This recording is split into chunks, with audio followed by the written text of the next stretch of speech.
what's up, guys? Welcome back to another episode of the Fantasy Fellowshow. My name is Kyle. Tonight, Wednesday night, December 29th. Not too much news going on today. We're just going to kind of do a quick show. I'll recap some of the news. I'll look at some of the practice reports, and we'll kind of just take any questions that come in from the chat room. I will be doing a live show tomorrow night. Again, with no Thursday night football, I'll probably do a good 40, 50-minute show tomorrow night for start sit. So tonight, more of just like a Wednesday check-in for news and notes and practice participation.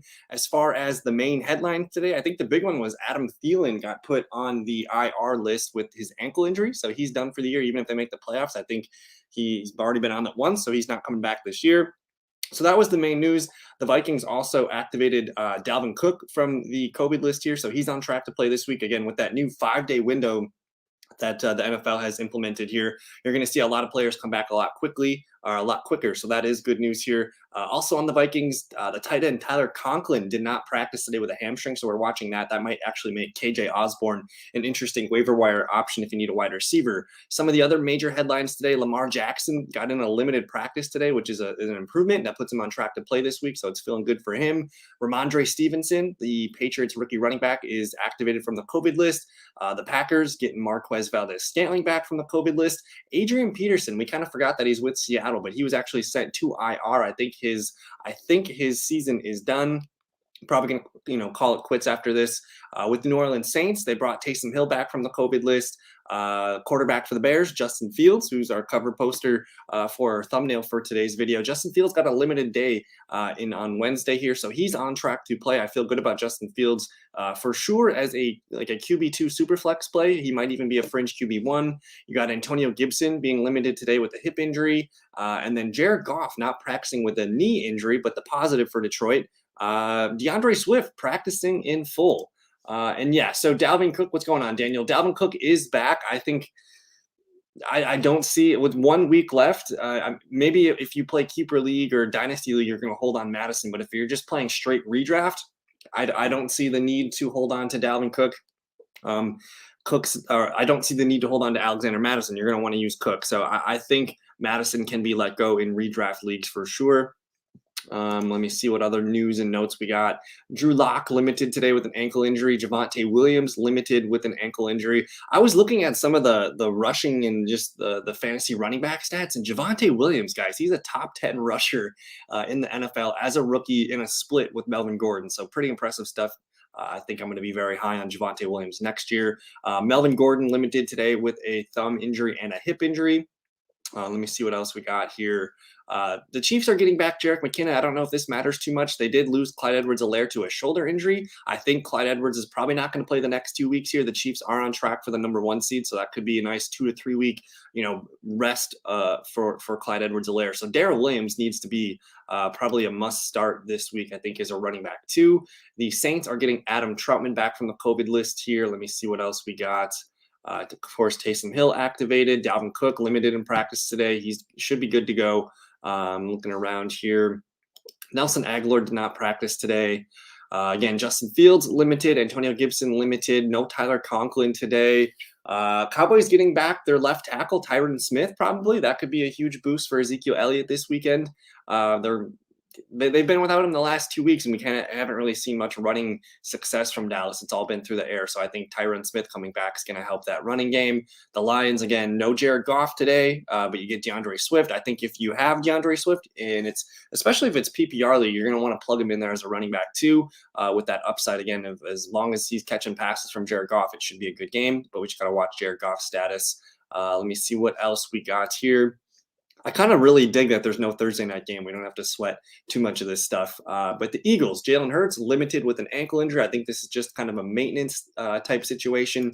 But the running back, Jordan Howard, with a stinger injury, did not practice. They've already ruled Miles Sanders out. So with Jordan Howard ailing, I think Boston Scott might be stepping up into a really solid running back to play.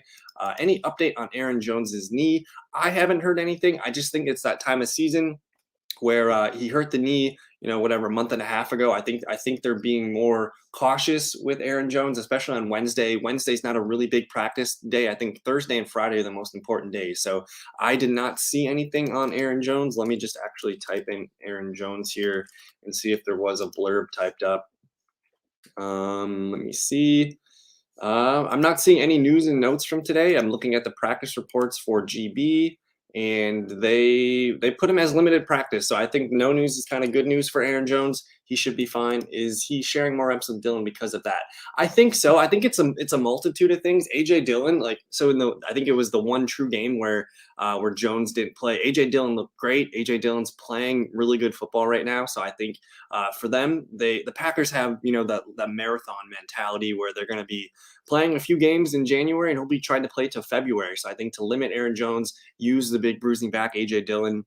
Not only helps their team, but it keeps Aaron Jones fresh. For fantasy, I still think you're throwing out Aaron Jones. He's been lethal in the passing game, and a game against Minnesota in this one. I think. Let me see what Aaron Jones did against the Vikings a few weeks back. Here was that the game where he was injured.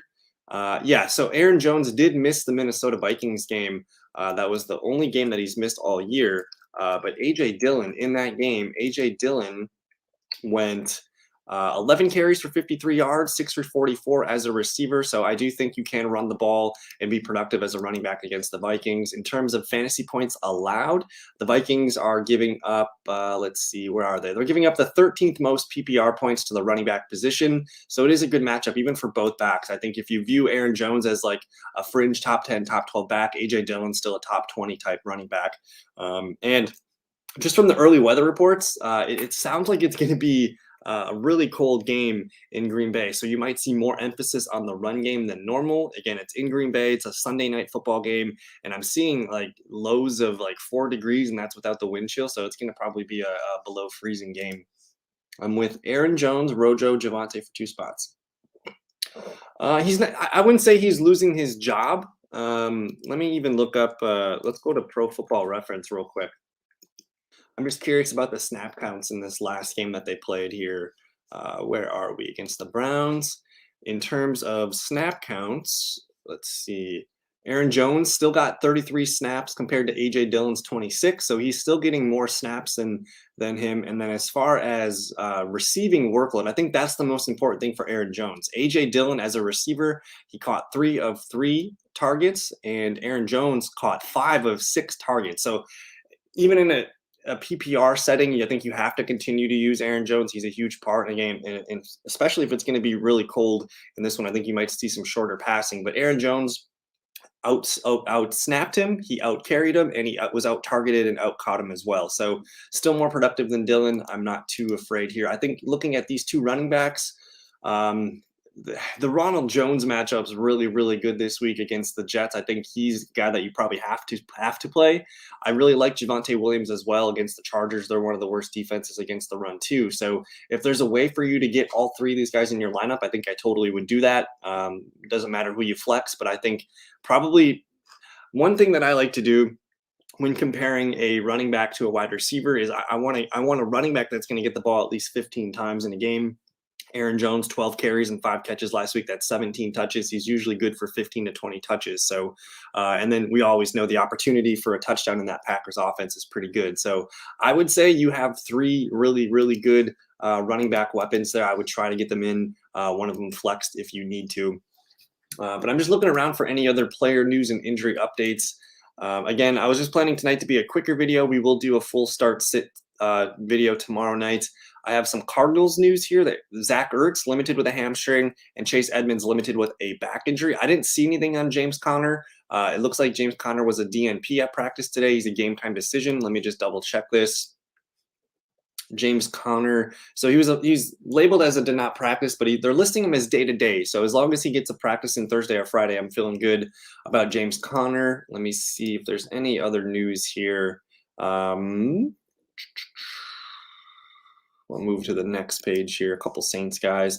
So it's unfortunate. Darren Waller was getting ready to be ramped back up into practice, and he was going to play this week. And then they put him on the COVID list. So that's probably one of the more big COVID names today. So he's not going to be able to play with the 5-day COVID list now. Today's Wednesday, so Thursday, Friday, Saturday, and Sunday would be the 4th day. So it's not likely that we're going to see Darren Waller this week. It doesn't say if he's vaccinated or anything, so we'll see about that. The Falcons put Hayden Hurst on the COVID list, so that makes me like Kyle Pitts a little bit more. Let me see what else. Elijah Mitchell, the 49ers running back, was limited today in practice. So he's on track to play. That's going to put a damper on Jeff Wilson this weekend. So if Elijah plays, you're going to want to get him in your lineup. It's a great matchup against Houston. And then what do we do with the quarterback in San Francisco? Kyle Shanahan said Jimmy G is dealing with a grade 3 sprain in his right thumb on his throwing hand. So he has a chance to play. It says he got a limited day in here. He doesn't need surgery. He went through the pre-practice kind of walkthrough on Wednesday here. So they're going to wait and see how he feels. If not, I think Trey Lance could be in for a good day. A lot of rushing attempts coming for this 49ers offense, if it is indeed Trey Lance. So here's an interesting blurb from Tyreek Hill. Patrick Mahomes said that Tyreek was exhausted out there in Week 16 against the Steelers after spending the week on the COVID list. So just because the guy's coming back from COVID doesn't mean he's 100%. He still has, lost a week or so of conditioning here and trying to get back, and who knows how hydrated he is. So something to note here. Ezekiel Elliott says he thinks he'll be close to 100% for the start of the playoffs, yada, yada. Harrison Butker is back. Emmanuel Sanders for the Buffalo Bills is back. They also activated Cole Beasley and Gabriel Davis this week, so that one could get a little messier. I still think Stephon Diggs and Dawson Knox are probably the top 2 plays in that passing game. No Clyde Edwards-Helaire today. Sam Darnold's going to start for against the Saints, so that's interesting. Let's see. No Saquon Barkley today. He's strictly on like a Wednesday no practice kind of thing right now, so I wouldn't put too much stock into that. Saquon Barkley's a flex play at best right now with how that offense is going. Good news for Travis Kelce. He's activated from the COVID list, so you're going to get him back this week. Brandon Cooks activated from the COVID list as well. Tim Patrick put on the COVID list. And the Packers activating Jair Alexander from the IR. It was the last day of his 21-day window. I'm not sure if he's going to play, but at least they activated him. They didn't shut him down for the season, so they are hopeful that he can play going forward and coming up into the playoffs. So that's the majority of the news today. I think everything was relatively fine today. There was a handful of COVIDs, but nothing too crazy. So yeah, that's going to do it for today's show. Be well, be healthy. I hope you guys can make it through this final championship week unscathed.